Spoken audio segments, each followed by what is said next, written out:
అభివృద్ధి ఆరాధ్యుడైన మన డి పోలవరం అభివృద్ధి ప్రదాత అయిన పలక సోమేశ్వరరావు గారి గురించి తెలుసుకుందాం. నమస్తే అండి. నేను 1999 ఫిబ్రవరి 5వ తారీఖున డి పోలవరం గ్రామంలో నేను మెడికల్ ప్రాక్టీషనర్గా నా ప్రస్తావన స్టార్ట్ అయింది. తర్వాత 2006లో అనుకోకుండా ఇక్కడ గ్రామ ప్రజల యొక్క కోరిక మేరకు నేను సర్పంచ్గా పార్టిసిపేట్ చేయడం జరిగింది. అనివార్య కారణాల వల్ల ఆ రోజు పదవి రాకున్నా ప్రజల్లో మాత్రం అభిమానం అంతులేని అభిమానంతో నన్ను 3 సార్లు కూడా ఆశీర్వదించి మంచి మెజారిటీతో గెలిపించడం జరిగింది. కాకపోతే ఈ రాజకీయ జీవితంలో ఎన్నో ఒడిదుడుకులు ఎదుర్కొన్నాం. ప్రజల యొక్క మన్ననలు పొంది ప్రజా జీవితంలో ప్రజలకు సేవ చేయాలనే ఒకే సంకల్పంతో ఏ కష్టం వచ్చినా ఎదిరించి అధికారంలో ఉన్న ప్రతిపక్షంలో ఉన్న ఎప్పుడూ ప్రజలతోటే ఉంటూ ప్రజలు కూడా నా మీద ఇచ్చిన ప్రేమకు నేను జీవితాంతం కూడా ఈ డి పోలవరం గ్రామ పంచాయతీ ప్రజలకు రుణపడి ఉంటాను. ఎందుచేతంటే కష్టంలోని నా వెంట ఉన్నారు, సుఖంలోని నా వెంట ఉన్నారు.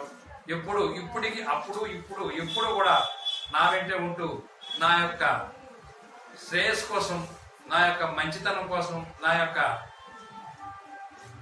అన్ని రకాలుగా సహాయపడుతూ నన్ను ఈరోజు ఈ స్థానంలో ఉంచిన ఈ యొక్క గ్రామ పంచాయతీ ప్రజలకు ఎళ్లవేళ్ల నా జీవితాంతం కూడా రుణపడి ఉంటాను. అలాగే వైద్య సేవలో కరోనా టైంలో నేను ప్రజల నుంచి ఏది ఆశించకుండా ప్రజా సేవ చేయాలనే సంకల్పంతో ఆ రోజు నిజంగా ఎంతో మంది క్వాలిఫైడ్ డాక్టర్లు కూడా మీరు చెయ్యొద్దండి, చాలా రిస్క్ అని చెప్పి అన్నారు.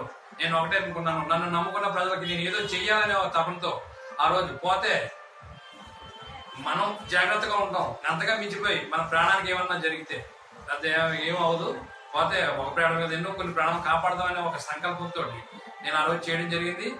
దానికి ఎంతో మంది ప్రశంసించడం జరిగింది.